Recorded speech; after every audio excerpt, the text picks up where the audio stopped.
Mesdames, Messieurs, bonjour. Très heureux de vous retrouver ici en direct de la Porte de Versailles à Paris dans le cadre du Salon de l'Agriculture. Comment décarboner l'agriculture française? C'est un vaste chantier et on va en parler avec Bruno Bonnel. Bonjour Bruno Bonnel. Bonjour. Vous êtes secrétaire général pour l'investissement en charge de France 2030. Je vais vous poser tout à l'heure la question pour justement en savoir un petit peu plus sur cette ambition. À mes côtés, Nicolas Broutin, bonjour. Bonjour. Vous êtes président de Yara France et Jean-Marie Serroni, vous êtes agroéconomiste. Bonjour. Voilà. Je vais démarrer par vous, Bruno. France 2030, vous allez régler les grands enjeux du futur.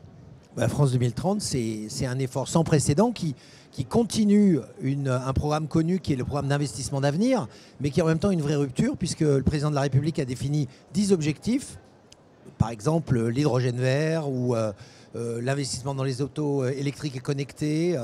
Et parmi ces objectifs, il y a un gros morceau, il y a plus de 2 milliards d'euros qui est consacré à l'agriculture de demain, à la fois sur ces aspects de transformation, les innovations en agriculture, ces aspects de décarbonation, c'est important puisque le plan globalement vise une décarbonation et de l'industrie et de l'agriculture, et enfin des aides pour les jeunes agriculteurs pour qu'ils puissent se réinstaller. On sait que c'est un vrai problème, ou se former, donc et des soutiens également aux écoles. Donc voilà ce qui est France 2030, en tout cas pour l'agriculture. Bon, ici, on va parler de la décarbonation de l'agriculture. Et Jean-Marie, alors déjà, il faut expliquer. L'enjeu de la décarbonation, ça se passe comment en agriculture? Alors déjà, bien comprendre que dans la décarbonation, ce qu'on appelle le carbone, en fait, c'est le gaz carbonique, mais pas que. Et que pour l'agriculture, c'est surtout le méthane et le protoxyde d'azote qui est lié à la fertilisation, notamment azotée, dont vous parlerez de manière plus savante que moi. Pourquoi c'est important, comme vous le disiez?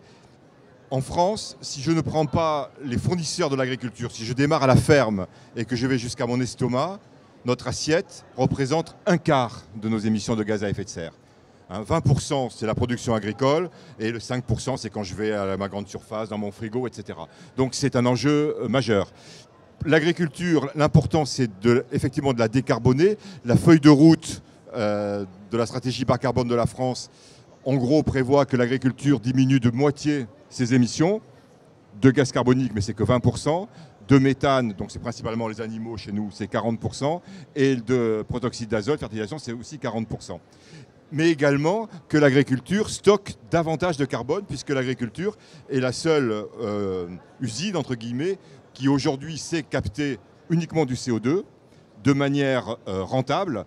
Il y a d'autres solutions, mais qui aujourd'hui ne sont pas opérationnelles, donc capter du CO2 par la photosynthèse. Et donc de ce point de vue-là, non seulement l'agriculture se décarbone, mais on a besoin d'elle pour décarboner notre économie, puisque l'objectif en 2050, c'est d'être neutre au plan carbone, c'est-à-dire ne pas émettre plus que ce que l'on stocke. Et on ne sait stocker aujourd'hui que dans le carbone, que dans la forêt, dans les algues, la mer, et dans l'agriculture. Donc c'est tout l'enjeu, de stocker et de réduire les émissions, puisque le gaz carbonique, on peut le stocker par la photosynthèse. Le méthane et le protoxyde d'azote, une fois qu'il est émis, on ne peut plus le stocker. Oui, mais attention, on sait le stocker dans le sol, effectivement, mais avec une forme d'imprécision quand même. Alors après, c'est tout, j'imagine, ce dont on va débattre, c'est comment on fait pour augmenter le stock, comment on fait pour réduire en amont, comment on fait pour augmenter le stock, avec aujourd'hui tout un marché financier qui est complètement à créer. C'est ça qui est assez excitant, parce que c'est complètement à créer. Si on se promène au salon, il y a déjà plein de startups qui sont là-dessus. Il y a les institutions qui sont là-dessus, il y a les associations qui sont là-dessus, il y a les grosses entreprises qui s'y mettent. Avec, en fait, stocker du carbone dans le sol. Moi qui suis de formation d'agronome, en plus d'agronome du sol et de la plante, en fait, on ne connaît pas encore bien tous les mécanismes du carbone dans le sol. Donc en fait, on projette une évolution de méthode. On dit si je fais telle ou telle méthode, ça devrait avoir tel effet. Mais on ne mesure pas, ça n'est pas une mesure objective. Voilà. C'est une simulation, une modélisation ex ante, comme on dit. Voilà, et c'est là où on n'est pas très précis encore, je pense, dans l'évaluation. Bruno Bonnel, vous confirmez?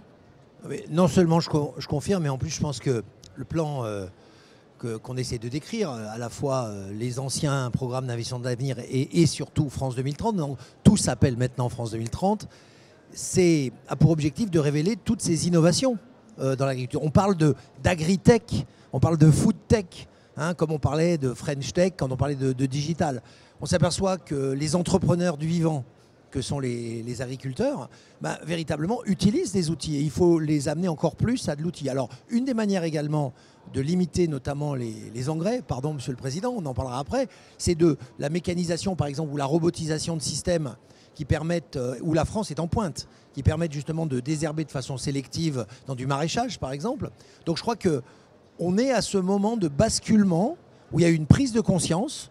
Il y a effectivement des imperfections, mais on sent bien que c'est la direction, la décarbonation. Et maintenant, on doit investir, surinvestir, ce que fait la France. 2 milliards d'euros quand même, c'est pas rien, dont 500 millions juste pour les innovations technologiques. Donc pour qu'on s'approche d'un meilleur en termes de carbonation. Juste pour 2 milliards, les investissements, le total des investissements chaque année des exploitations agricoles françaises, c'est 10 milliards. Oui. Chaque année. Donc c'est important. Nicolas. On est très à l'aise avec le fait d'utiliser mieux les engrais, même si ça veut dire en utiliser moins, tout simplement parce que la forme d'engrais a un impact considérable sur l'émission.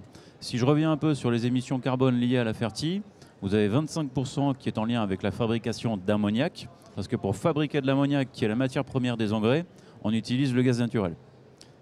Donc ça veut dire qu'on prend l'hydrogène et puis on relâche le carbone. 25%, 15% liés au transport et diverses manipulations qui sont quand même importantes dans mon métier, 60% protoxyde d'azote. Donc ça veut dire que le premier poste sur lequel on peut travailler, c'est l'utilisation. La forme a un effet considérable, les formes nitriques, parce que la plante mange du nitrate, si on lui apporte la forme qu'elle mange, ça marche mieux, c'est plus pilotable, c'est plus précis. Et puis justement l'utilisation d'outils de la décision. Quand on utilise des outils, quand les agriculteurs mettent en place des outils de pilotage, on a des gains significatifs en termes de rendement et de qualité, mais aussi en termes d'émissions. Alors souvent on dit qu'on a la marge quand même sur le pilotage, non, non c'est significatif? Non, parce que d'abord, ce qui peut paraître fou, c'est que quand je demande à mes agronomes quelle est la part des céréales pilotées en France, ils me parlent de 10 à 15%. Donc on a une marge de manœuvre en termes de pilotage qui est énorme. Et puis non, l'effet pilotage pour nous, il est de l'ordre de 10%. En cumulant l'effet forme et l'effet pilotage, on a ici 20%. Et ça, c'est un effet protoxyde d'azote qu'on peut mettre en place tout de suite. Qui est direct, en fait. Il suffit de le mettre en place. Et il y a tout l'effet sur l'augmentation, c'est ce que vous dites, sur l'augmentation de l'efficacité de l'azote par la forme d'azote que l'on met, vraisemblablement des voies génétiques. Il y a des plantes qui sont plus efficaces que d'autres et on voit à peu près aujourd'hui comment on pourrait faire. Et puis il y a le pilotage. Alors je ne sais plus, mes chiffres sont un peu anciens, mais il y a à peu près 40% de l'azote épandu qui n'est pas utilisé par la plante. Alors, les coefficients d'utilisation de l'azote qui sont la clé sont très variables selon les pays européens. Je parle de la France, oui. Quand on est en France, on atteint des niveaux... Alors, parce que la France est un pays d'ammonitrate, on atteint des niveaux qui sont plutôt de l'ordre de 80-85%. Donc on peut aller chercher les derniers pourcents supplémentaires, mais c'est une question de forme. C'est aussi une question d'industrie. Notre industrie française est une industrie de nitrate et il faut la décarboner. Et si je viens sur cet aspect, pour décarboner la production d'ammoniac, c'est-à-dire remplacer le méthane, on sait faire. On utilise l'électrolyse de l'eau et vous connaissez le sujet. Oui, on a d'ailleurs beaucoup d'investissements dans ce qu'on appelle l'hydrogène vert. On fabrique de l'hydrogène aujourd'hui au départ justement des chaînes carbonées et donc on crée du CO2. Là, l'électrolyse le permet, d'autres systèmes le permettent, dont certains d'ailleurs sont directement en relation avec l'agriculture. On peut fabriquer de l'hydrogène vert à partir de la cellulose du bois par exemple. Donc il y a des cercles vertueux à découvrir. Mais je voudrais surtout revenir sur ce que vous avez abordé qui est important en disant la France est un pays d'ammonitrate. La réalité, c'est qu'on a toute une génération de nouveaux agriculteurs qui arrivent. Et donc, dans les écoles de formation, il faut aussi un petit peu les déshabituer à des systèmes qui sont qualifiés, j'allais dire, extrêmement efficaces, mais qui font de la carbonation. Donc, je crois que là aussi, il y a une autre pédale, c'est la pédale de l'éducation, de la formation, pour que les nouveaux agriculteurs apprennent à mieux gérer, en complément des outils qu'on peut leur proposer. Et ça, c'est pas fait. Dans l'éducation, je sais pas. Justement, il faut y aller. Et oui, mais parce que la plante, en fait, il ne faut pas considérer la plante seule. C'est-à-dire que la plante, elle est sur un milieu et les leviers au niveau du sol sont fondamentaux. Bien sûr. Fondamentaux. Et c'est pour ça d'ailleurs que Yara s'intéresse beaucoup aux engrais organiques et on va en parler un peu plus tard dans la journée parce qu'il y a une synergie entre les différents éléments Et je pense qu'on est dans une époque où il faut arrêter de travailler en silo. On peut mettre sur la table différentes solutions qui sont dans l'ensemble des solutions de décarbonation. Voilà, et puis il y a des grands espoirs qui sont mis aussi autour de tout ce qui est la microflore et la microfaune du sol, notamment tout ce qui est autour de la racine, dont on sait aujourd'hui que ça a un impact sur la nutrition azotée et sur la résistance à la sécheresse aussi, sur l'eau. Donc c'est quelque chose qu'on ne maîtrise pas du tout aujourd'hui, mais qui laisse des espoirs importants en matière d'amélioration, encore une fois, d'efficacité de l'azote. Après, il reste toute la question de l'élevage, la question du méthane dans la décarbonation, où l'erreur majeure serait de dire qu'il faut arrêter l'élevage. Sauf à ce qu'on se mette à brouter de l'herbe, il faut de l'élevage. Après, c'est toutes les techniques d'élevage. Il y a des leviers en élevage qui permettent de baisser de 20-30% les émissions de méthane. Et donc là, c'est des changements dans les pratiques. C'est le fait d'élever sans doute un petit peu moins d'animaux, de les garder un peu plus longtemps. Il y a des tas de techniques, entre guillemets, douces, quelque part. Mais finalement, ce n'est pas forcément les plus simples à mettre en œuvre parce que c'est les changements de comportement et les changements d'habitude qui peuvent conduire à des leviers sur les pratiques d'élevage. Moi, j'ai deux questions, des précisions. Vous avez parlé justement de décarboner la fabrication des engrais. Concrètement, avec l'hydrolyse, on fait comment ? Eh ben, on casse la molécule d'eau, H2O, on récupère l'hydrogène. Pour ça, il faut apporter de l'énergie sous forme électrique. Et on a l'opportunité que cette électricité soit décarbonée, donc soit en photovoltaïque, soit en éolien. En hydroélectrique, ça marche très bien. L'hydroélectrique est très adapté parce qu'on a un facteur de charge qui est constant sur les électrolyseurs. Donc cet électrolyseur va produire de l'hydrogène vert si l'électricité est verte ou décarbonée, ou bas carbone, si vous voyez ce que je veux dire. Il veut dire nucléaire. Voilà, parce qu'en France, on a quand même cette opportunité claire d'avoir un hydrogène bas carbone. C'est plus tabou le nucléaire. Pas du tout, avec moi pas du tout. Hein. J'ai l'impression que c'est plus tabou. Ah non, mais ça n'a déjà... attendez, reconnaissez en tout cas que la vision qui a bien précédé la crise que nous vivons aujourd'hui et qui nous met à risque sur le gaz était quand même la bonne. Donc là-dessus, je ne fais plus de politique, donc je ne vais pas vous en parler. Mais quand même, je dis chapeau pour l'anticipation. C'est clair, voilà. c'est-à-dire que... un mois près, on va dire. Ah bah écoutez, mieux vaut tard que jamais. Hein, c'est-à-dire que ce qui joue sur un électrolyseur, c'est le facteur de charge. Et effectivement, là, il y a une solution qui est évidente. Donc, une fois qu'on a récupéré cet hydrogène, on va l'associer avec l'azote de l'air pour fabriquer l'ammoniac qui est NH3. Et cet ammoniac va lui-même permettre de fabriquer des engrais granulés. D'accord. Une autre précision justement par rapport à l'hydrolyse, tout ça, il faut de l'énergie. Là-dessus, on va arriver à avoir de l'hydrogène vert rapidement ? On y travaille très activement. Donc il y a 2 gigafactories d'électrolyseurs qui sont en train d'être construites parce que pour faire de l'électrolyse, il faut des machines spéciales qu'on appelle des électrolyseurs. Il y a également la capacité nucléaire qui, même si conjoncturellement, parce qu'il y a ce qu'on appelle le grand carénage, est un petit peu en ralentissement, va se remettre en puissance. Donc oui, on devrait arriver à avoir de l'hydrogène. Alors, les Allemands ne l'appellent pas verte parce que justement, elle n'est pas renouvelable. C'est pour ça que monsieur faisait la nuance. Enfin, en ce qui me concerne, je préfère que ça de l'hydrogène à partir de nos centrales que de l'hydrogène à partir de gaz qu'on brûle. Donc je pense que ça va converger assez rapidement. Mais je crois que de tout ce qu'on raconte sur la décarbonation, le changement culturel, moins d'animaux, mieux. Le changement de moins de dépenses, vous avez raison, le chiffre c'est bien 40% d'azote qui ne sert pas à la plante. Même si elle sert au terrain, elle ne sert pas véritablement à la plante. Tous ces changements-là vont permettre d'accélérer la décarbonation. Reste la question sur la table de la rémunération de l'agriculteur. Parce qu'on sait que ça va de toute façon coûter plus cher. Donc il y a bien un moment donné, je crois qu'on l'a aussi précisé à différents niveaux et dans différents états-majors, la question de la décarbonation aura un coût, mais c'est le coût de la survie de la planète et il faut s'en rappeler. Mais là, le problème, c'est qu'il y a la guerre en Ukraine et que le consommateur, il va devoir payer plus cher l'essence, plus cher la nourriture et il n'a peut-être pas des revenus. Écoutez, on va tous espérer autour de cette table que la guerre sera un phénomène transitoire et on ne doit pas sacrifier le long terme au court terme. Et que la tendance de décarbonation doit rester l'objectif. Après, oui, on risque d'avoir des petits ou des gros, mais des obstacles à la mise en place, mais il faut garder la détermination. Sur un kilo d'hydrogène, aujourd'hui, on est sur un facteur 2 à 4, hein, en fonction de l'énergie électrique. Ce qui veut dire que sur la baguette de pain, l'impact, c'est 1 à 2 centimes